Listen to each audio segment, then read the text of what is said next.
Bueno, durante las primeras disertaciones que tuvimos acerca del tema, hablamos de lo que era el concepto de paz, si el concepto había evolucionado después de la Segunda Guerra Mundial y nos hablaba de que no solamente era la ausencia de guerra o una ausencia de conflicto, sino es un fin, un objetivo imprescindible, ¿verdad? Para ejercer y disfrutar los derechos humanos. La palabra paz es sinónimo de promoción y de respeto de derechos fundamentales. Hicimos la concepción de lo que era la paz como un derecho humano de tercera generación, como un derecho humano colectivo, inalienable del hombre, que concierne a toda la humanidad y a lo que les corresponde el deber fundamental de procurar, promover y defender. Tenemos aquí la UNESCO, que es la Organización de Naciones Unidas para la Educación, la Ciencia y la Cultura, y que trata de establecer la paz mediante la cooperación internacional en materia de educación, ciencia y cultura. También hablamos la cultura de paz según la UNESCO. Hablamos de lo que era promover una cultura de paz por medio de planes de educación mediante la revisión. Y también hablamos de el ámbito de acción, la educación, que es lo que estamos haciendo nosotros ahorita desde el ámbito educativo, la igualdad entre hombres y mujeres, que se promueva la cooperación y la tolerancia, la seguridad internacional, la participación democrática y el respeto de los derechos humanos.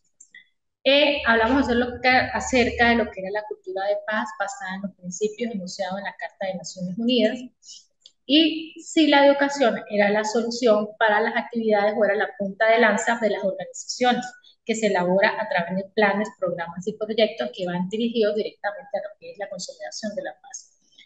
En aras de la paz y la tolerancia, la cultura de paz es uno de los valores máximos de la existencia humana que está conectada con todos los niveles y afecta a todas las dimensiones de la vida interpersonal. Tenemos allí los principales filósofos que también los repasamos, los principales representantes de la paz. Revisamos lo que era la paz en cuanto a lo que tiene que ver con las religiones y su posición. Y hablamos de lo que era el cristianismo, el islamismo, que también ustedes lo desarrollaron en las actividades que ustedes desarrollaron, el hinduismo, el budismo, que se da en Asia, y el judaísmo o los judíos, que son los que defienden Israel y la ciudad santa. Hablamos también, obviamente, porque nuestra especialización es en orden público y ciudadanía, hablamos de orden público, que son todas aquellas conjunto de normas cuyo cumplimiento es indispensable para preservar el mínimo de condiciones necesarias para una convivencia normal. Hablamos también aquí acerca del orden público, que se opone a las libertades individuales llamadas públicas, a la libertad de la locomoción y bueno, toma en cuenta algunos factores importantes como la inviolabilidad del domicilio, la libertad de pensamiento, la libertad de manifestación y cuándo se podía actuar, el uso progresivo de la fuerza y el conjunto de normas de interés público que se deben cumplir y que son de importancia para la convivencia de las personas, de la sociedad y el cual además garantiza la tranquilidad entre todos los ciudadanos de todo el país. Hablamos de lo que era el orden público y de un tema importante que es el uso progresivo de la fuerza en manifestaciones o cualquier alteración del orden público, que es como el conjunto de principios o instituciones que consideran fundamentales en la organización de un país y que organizan su ordenamiento y que se inspiran en el ordenamiento jurídico propio de cada uno. Es un derecho privado del orden público, actúa como limitante de la autonomía de la voluntad, en virtud del cual de velar por la seguridad de las instituciones puede afectar la estabilidad de la empresa y la tranquilidad de los ciudadanos que tienen un país. Bueno, hablábamos también de que el orden público se relaciona con el orden interno, ya que ambos tienen el objetivo de mantener la tranquilidad entre los ciudadanos, tanto como la seguridad del país, y además están regidas por la Constitución, en este caso por la Constitución Nacional, y aportan al bien de la comunidad y al desarrollo nacional. También hablamos de las situaciones que afectan el orden público, el orden interno, como los disturbios, y donde los organismos encargados de tratarlos pues deben tener una conducta y un comportamiento acorde al uso progresivo de la fuerza y de las armas. Debe planificarse para evitar estragos y lo que hablábamos la vez pasada, porque teníamos que mantener una conducta adecuada para intervenir en este tipo de eventos. La fuerza que se usará para controlar el disturbio debe ser igual a la violencia con la que se encuentra. Debe planificarse. Hablamos del tema de paz, que es parte del orden público y asegura los fines esenciales de la colectividad. Son aquellas normas jurídicas cuya observancia es necesaria para el mantenimiento de un mínimo de condiciones indispensables para la normal convivencia y que por lo tanto no pueden ser dejadas de lado por los particulares. Cerramos con esto: la paz es la hija de la convivencia, de la educación, del diálogo y del respeto a las culturas milenarias para hacer nacer la paz en el presente. Palabras de Rigoberta Menchú. Iniciamos con la segunda actividad, con la última, el tema 3, que es el tema relacionado con los derechos internacionales de los derechos humanos. En cuanto a las actividades entregadas, la primera y la segunda actividad ya tienen una ponderación. Estamos cerrando semestre. El día lunes estaré entregando la última nota porque ya tengo la tercera nota de las actividades que ustedes entregaron. Esta última nota ya la tengo, pero necesito que hoy hagamos la respectiva defensa para poderla estampar. Estamos cerrando el semestre, por eso es importante que revisen las actividades que realizaron y revisen las notas pertinentes para cerrar el lunes la materia como tal. Para mí ha sido un placer compartir con ustedes. He revisado hermosos trabajos, hermosas actividades con mucha valoración, con mucho, se notó el esfuerzo y quiero felicitar a un compañero que hizo una actividad muy bonita, realmente hizo una defensa bonita, pero hizo un trabajo de verdad que bastante completo, me gustó bastante, porque hizo un análisis personal de la situación, hizo esos comentarios necesarios, me gustaron bastante las actividades, muy dignas del nivel en el que ustedes se encuentran en estos momentos, porque estamos en un nivel que no es de pregrado, pero de verdad que fueron actividades muy bonitas y me gustó bastante revisarlas. Se enriquece uno leyendo importantes aportes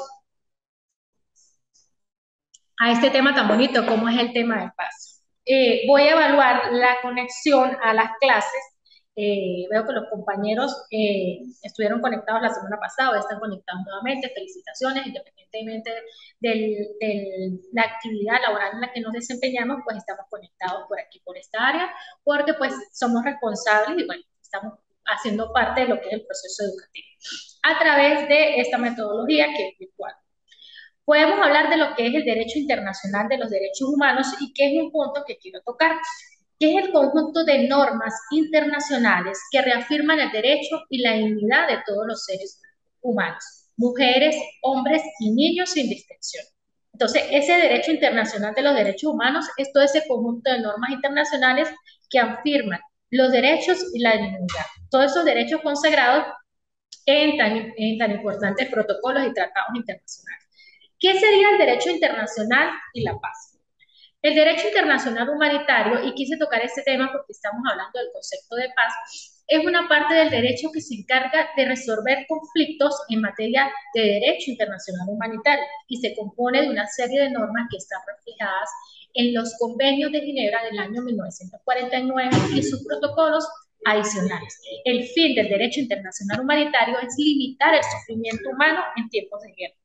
Los convenios de Ginebra y sus dos protocolos se constituyen en la piedra angular del derecho internacional humanitario, como ese conjunto de normas jurídicas que van a regular la forma en la que se pueden librar los conflictos armados. O sea, hay un conflicto armado, podemos ver el ejemplo de lo que está sucediendo ahorita en Ucrania, pero hay una concepción de que solo se pueden atacar determinados sitios y hay determinados sitios que no se pueden atacar, porque precisamente en los convenios de Ginebra y sus protocolos se constituyeron en esa piedra angular del derecho internacional humanitario y establece un conjunto de normas pues, que deben ser respetadas y que regulan las formas en las que se pueden librar estos conflictos e intentar limitar los efectos de estos para que no tengan pues, efectos devastadores. Se creó el artículo 3 que aplica en los conflictos armados no internacionales, que ahí estamos delimitando lo que son los internos y se aplica en 3 momentos. Cuando una nación se enfrenta a otra a través de las armas, cuando un territorio o parte de un territorio ha sido ocupado por otro Estado y con los conflictos armados de carácter interno. Entonces tenemos 3 momentos. Cuando una nación se enfrenta a otra, cuando un territorio o parte de un territorio ha sido ocupado por otro Estado y cuando conflictos armados son de carácter interno.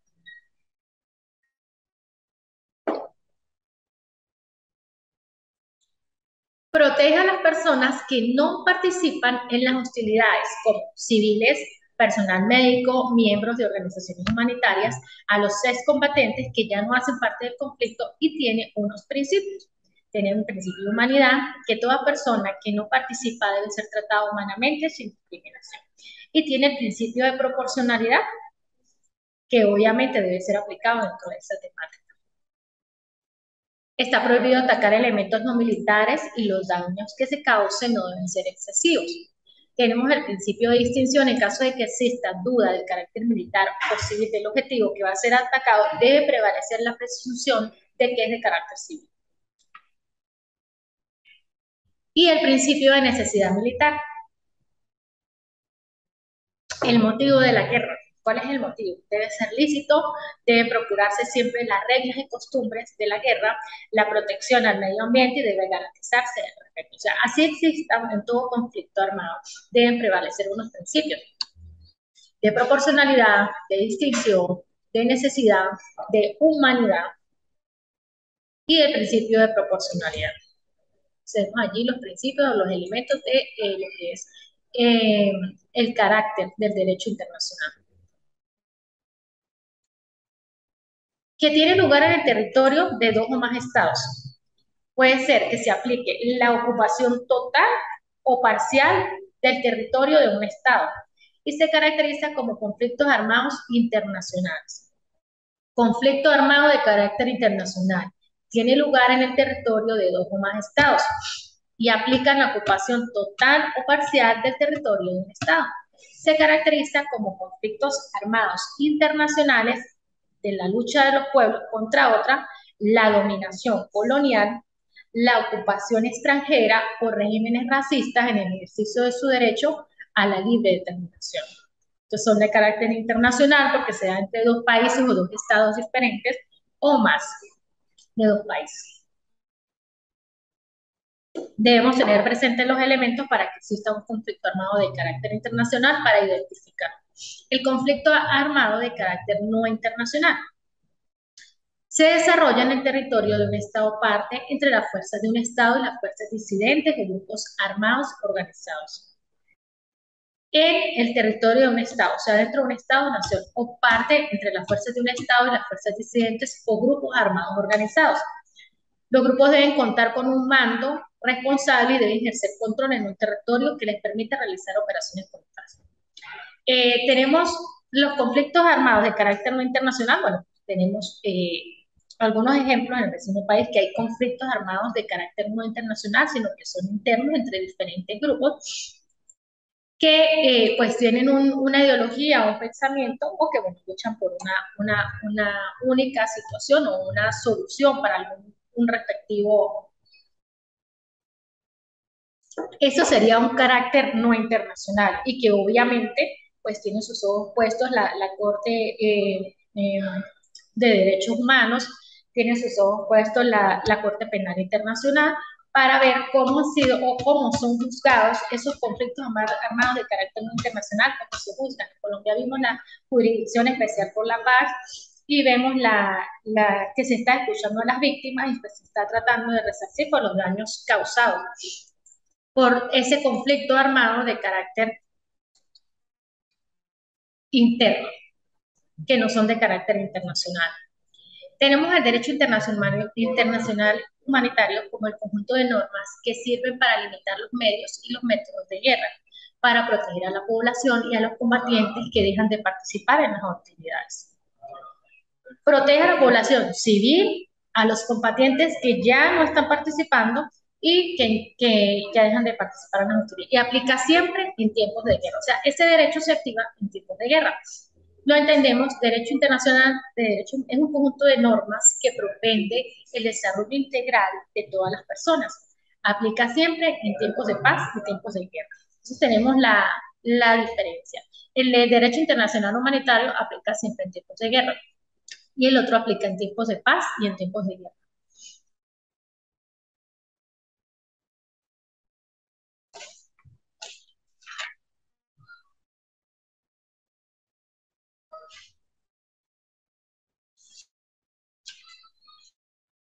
Tenemos también la complementación del derecho internacional humanitario, que es un sistema internacional. Tenemos la Corte Internacional de Justicia, tenemos también los tribunales ad hoc y tenemos un sistema interamericano, la Corte Interamericana de Derechos Humanos.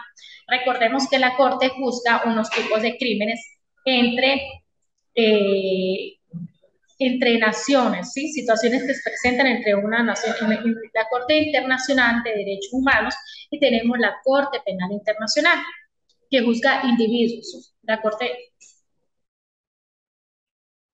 no juzga individuos.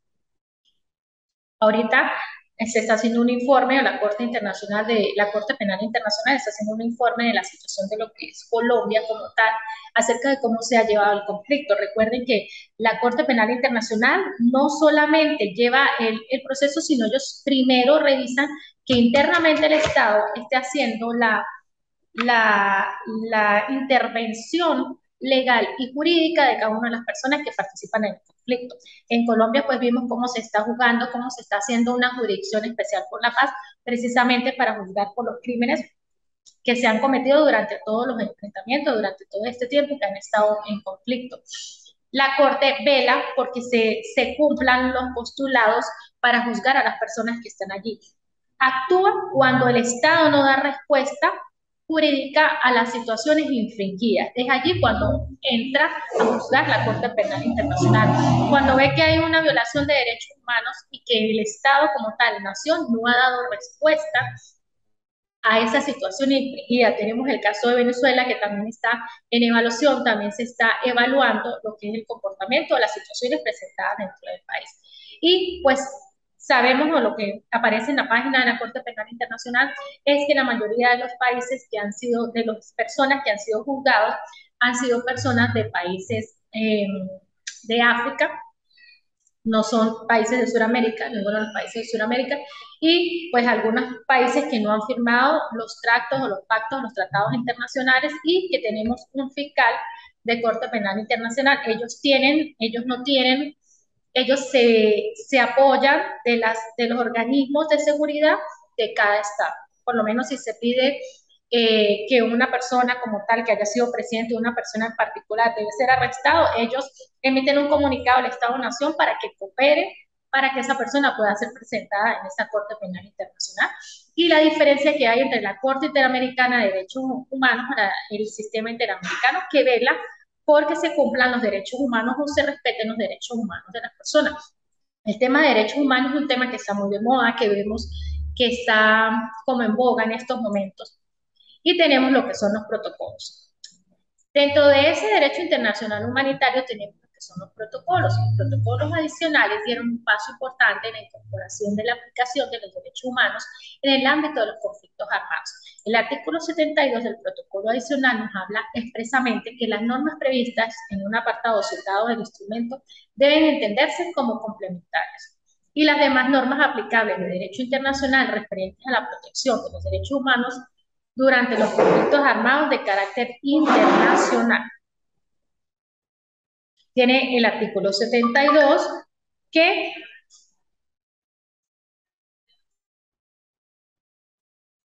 tenemos por aquí. El protocolo adicional en su preámbulo nos indica que las altas partes contratantes convinieron las disposiciones de dicho instrumento, recordando asimismo que los instrumentos internacionales relativos a los derechos humanos ofrecen a la persona humana una protección fundamental. Por aquí tenemos el caso de Colombia, que firmó los convenios de Ginebra y lo hace a través de la ley de víctimas, que es la que está poniendo en práctica en estos momentos, y reconocen a los grupos armados de Colombia como grupos organizados. Se dice como referencia o conclusión que ha existido poca voluntad para respetar las normas y que es importante desarrollar ese proceso educativo y comprender que es prioritario y urgente la humanización del conflicto. Primero que todo, desarrollar procesos educativos, y volvemos nuevamente a lo que es la cultura de paz y lo que es la paz, a desarrollar esos procesos educativos, a trabajar en pro del fortalecimiento de la paz desde los procesos, desde que nosotros estamos aquí en ese proceso educativo, porque es urgente la humanización del conflicto y la creación de esos espacios de diálogo, porque cuando existe el diálogo, la cooperación directa, se puede hacer un reconocimiento. Y el caso de Colombia, pues busca el reconocimiento de las víctimas. resarcir el daño causado y la magnitud del daño causado. Esa garantía de no repetición, porque si escuchamos las voces de las víctimas y las situaciones que han vivido, ¿qué se busca? El reconocimiento de las víctimas, garantizar la no repetición y generar esos procesos de reconciliación que se necesitan dentro de la humanización del Estado. Para poder hablar de esos procesos de reconciliación, tenemos que volver a tocar nuevamente el tema de la paz, que nace de la justicia, porque si hay paz es porque tenemos justicia equitativa, que no sea así ni así la balanza, sino que sea equitativa para todos los ciudadanos por igual, porque todos los ciudadanos somos iguales y tenemos los mismos derechos, y que promueva el crecimiento de las personas, impulsa el desarrollo de los pueblos. La justicia, la paz, para convivir en un grupo diverso de personas es necesario llegar a acuerdos de convivencia, y estos acuerdos de convivencia los tenemos desde el lugar, desde que nos planteamos en la convivencia, desde allí a las instituciones educativas donde establecemos los manuales de convivencia, dentro de las áreas de trabajo. Desde allí empieza esa cultura de paz, que podemos resarcirla. Dentro de la última temática también hablábamos de un tema que era el tema del pacifismo. ¿Sí? Ese concepto de pacifismo, según la Real Academia Española, es el conjunto de doctrinas encaminadas a mantener la paz entre las naciones. Es un concepto y se opone a la guerra y a otras formas de violencia a través de un movimiento político, religioso o con una ideología específica. Algunos de los medios que buscan o que se vale el pacifismo es la búsqueda de sus fines son la no violencia, la diplomacia que permite mediar, hablar, solucionar, llegar a acuerdos, la desobediencia civil, el boicot, la objeción de conciencia y las campañas de divulgación y la educación para la paz. Y volvemos, como todo es un conjunto, y volvemos nuevamente al mismo concepto de paz. Y el concepto de pacifismo, que es un concepto que está la doctrina pacifista y el pacifismo como doctrina para la prevención de conflictos. Es ese conjunto de ideas y doctrinas que favorecen la paz como filosofía política, como aquel movimiento individual, la postura individual, que a lo largo de la historia, pero especialmente en la época contemporánea, ha ido generando formas de movilización y de pensamiento en favor de la paz y en contra de la guerra, entendidas ambas en ese sentido genérico. Tenemos como uno de los pacifistas o de los defensores de la resistencia de la paz a Mahatma Gandhi, que describió la no violencia como la mayor fuerza a disposición de la humanidad. Es más fuerte que la más poderosa arma de destrucción, concebida por el ingenio del hombre. Describió la violencia como la mayor fuerza a disposición de la humanidad. Imagínense, la violencia es la mayor fuerza a disposición de la humanidad, según Mahatma Gandhi. Es más fuerte que la más poderosa arma de destrucción concebida por el ingenio del hombre. Pero Gandhi no ha sido el único que ha luchado porque haya mucho mejor. Tenemos muchos defensores de la paz que nos encontramos a lo largo de muchos, pues, Mahatma Gandhi fue un pacifista que precisamente luchó por esa concepción de paz. En la última actividad que habíamos hablado, hablamos de algunos postulados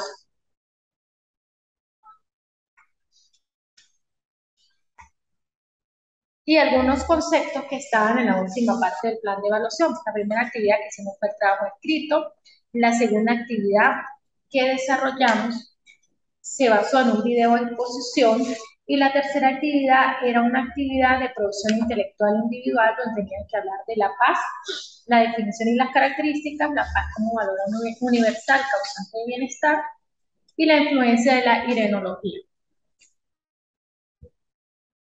Se entiende como el estudio de paz o para la paz y de los conflictos.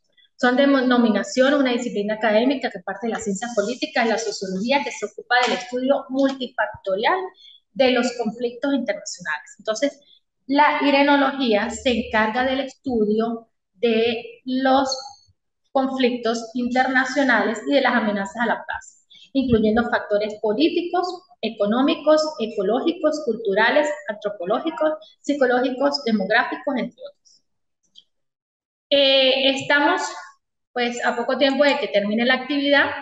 Me gustaría escuchar, creo que el otro compañero se desconectó.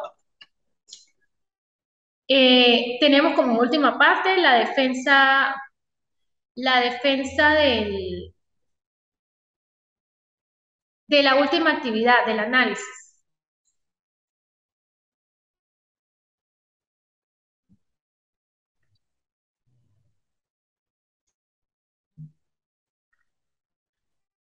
Hola Javier, buenos días. Buenos días, ¿cómo está, doctora? Bienvenido. Bien, muy bien. Gracias, Bienvenido a esta actividad. gracias y gracias por los aportes. Han sido muy valiosos. Bueno, estamos para crecer como profesionales. Javier, tenemos la última actividad que desarrollamos a través de la plataforma. Tú Sí, ya tienes las tres notas, yo ya tengo las tres notas, pero me gustaría que por favor hiciéramos la defensa, me quedan unos minutos, ok. hicieras la defensa de tu última actividad, tu análisis personal, lo estuve leyendo. Tienes un trabajo continuo con organizaciones internacionales y es chévere porque la materia, pues, obviamente está bien relacionada con esos temas. ¿Qué me puedes hablar de esa última actividad? Sí, bueno, sabes que he tenido la oportunidad, como lo dije anteriormente, de trabajar en una importante plataforma con la gente pues, de las Naciones Unidas, ¿sí?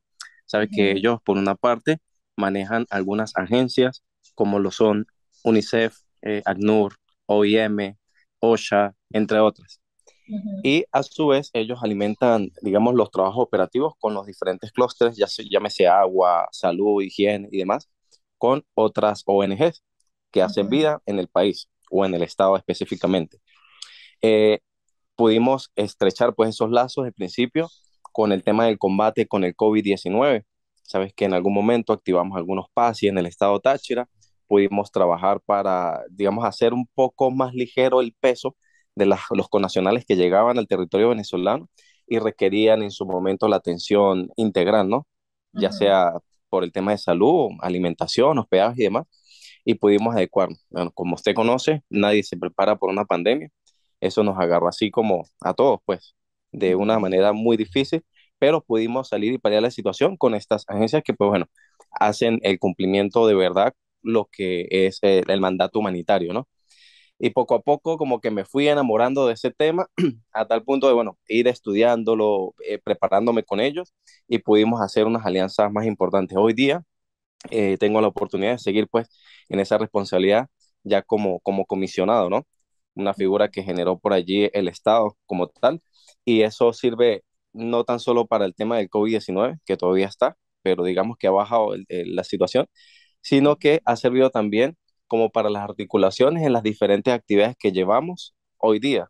Por ejemplo, se presentan muchos casos de violencia de género en algunas comunidades. Cuando hacemos la identificación, nos trasladamos con estas personas para hacer una jornada de concientización, ¿no? En esos espacios para las medidas preventivas.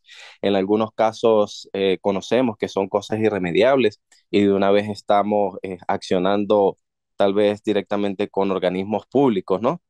Este, detectamos tal vez en escuelas donde se están en sitios vulnerables y requieren atención, de pronto solventar algunas problemáticas de agua y demás. Obviamente nos Javier, reforzamos estás con eso. hablando de algo y te quiero hacer una pregunta.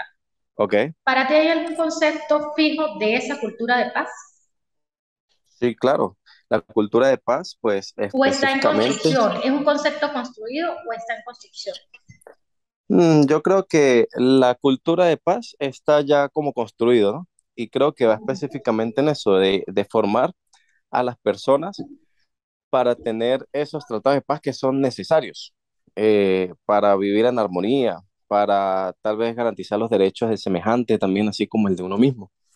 Desde el Entonces, ámbito territorial de las fronteras, ¿qué sería para ti esa cultura de paz?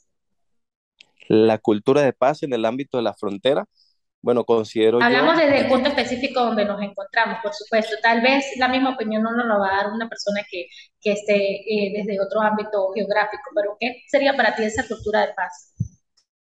Bueno, considero yo que tanto los hombres como las mujeres se consigan en un punto específico donde tengan una libre vida, ¿no? No en libertinaje, sino una libre vida de convivir en armonía y tranquilidad. Yo le voy a compartir brevemente, sabe que hace unos días justamente con un compañero estamos evaluando en un libro de Adam Smith, ¿no? En su libro de la teoría de los sentimientos morales. Y tiene mucha relación con eso. Entonces, se hacía una pregunta en ese libro. Decía que ¿qué hace posible la sociabilidad? Este pegamento que mantiene unida a la sociedad pese a la diversidad de gentes y caracteres que la conforman. Y yo creo que naturalmente las personas se ven obligadas a tener esa cultura de paz, ¿no? Porque si bien es cierto, a ver, el hombre y la mujer son seres sociables, como cualquier ser vivo que tenga conciencia, ¿no? Porque está obligado a compartir con las personas y tener relaciones tanto negativas como positivas. Pero yo creo que ahí es donde va la cultura de paz, tener la conciencia de que en esa diversidad y que se pueda presentar hasta conflictos, haya un pacto en común para garantizar de que se pueda vivir en paz y se pueda vivir en bienestar. Y yo creo que esa es la cultura de paz, o en lo que deberíamos trabajar en la cultura de paz, elevar la conciencia de las Y personas. la prevención que es fundamental, porque no podemos esperar llegar al conflicto, debemos trabajar en base a en la prevención y al diálogo, que obviamente es el Sí, primer elemento, y que es lo que hacen nuestros funcionarios diplomáticos, llegar a ese diálogo y llegar a una intervención de manera adecuada para que no se suscite el conflicto. Es que fíjate que todas estas organizaciones internacionales están presentes de una u otra forma en una situación donde hay riesgo o hay conflicto inminente. Tenemos algunas organizaciones como la Cruz Roja Internacional, algunas organizaciones que están presentes donde hay una situación de conflicto, donde hay una situación que amerite una intervención. correcto. Y Pero, pero es que ya al simple hecho de requerir el diálogo ya es porque nace un conflicto. De pronto se puede evitar un conflicto mayor, pero el claro, conflicto tiene sus etapas, ¿no? uh -huh. Entonces, es natural de ser humano el conflicto. Eso lo vemos desde los niños, que uno ve a un niño de 3 años, 4 años peleándose por un juguete porque esto es mío, no es suyo. Entonces, es natural. Yo considero que inclusive la cultura de paz va en contra, es luchar, ¿no? No en contra de la naturaleza, sino es luchar en contra de los intereses que son en muchas ocasiones natural del ser humano. A veces el egoísmo, a veces la envidia, a veces esas malas, no sé, algunas gentes dicen que son karma, genética, lo que sea, pero vienen seres humanos o venimos seres humanos ya como con algunos códigos instalados y debemos nosotros elevar nuestra conciencia y saber que está por encima de cualquier otra cosa el bienestar social, el bienestar común, que el bienestar personal, ¿no? El colectivo, sí, el colectivo antes que el preceder antes que el individual. Bueno, Javier, pues estamos ya prácticamente cerrando la materia. No sé si escuchaste la primera parte, pero el día lunes ya cargamos como tal el cierre de la materia. Para mí ha sido un placer dar esa materia, es una materia muy bonita, que siempre me ha llamado la atención todo lo que tiene que ver como cultura de paz y educación para la paz. Son materias que siempre vemos en los pensos de posgrado de algunas actividades o de algunos posgrados, de algunas especializaciones, porque precisamente es desde el punto universitario, desde los convenios de la UNESCO, que se busca el estudio de lo que es la paz. ¿Sí? El conocer esos conceptos como la aeronología, la paz, los elementos para la paz, las características de la paz. Y para la primera pregunta que te hice, el concepto de paz no está terminado, está en construcción, porque cada día se le aportan nuevos elementos para que este concepto crezca. Hay muchos filósofos o hay muchos escritores que nos hablan del concepto de paz y nos hablan como un concepto de paz que está en construcción, porque todos los días se enriquece de las situaciones que se presentan. Todo esto surgió después de la Segunda Guerra Mundial. Hubo un conflicto, una devastación que dio origen a una cantidad de protocolos y de tratados internacionales que nos llevan hasta lo que tenemos hoy en día. Para cerrar, Javier, gracias por tu intervención.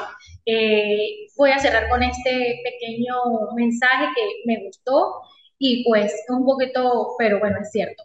Nadie es tan insensato para proferir la guerra a la paz. En tiempos de paz, los hijos entierran a sus padres. En tiempos de guerra, los padres entierran a sus hijos.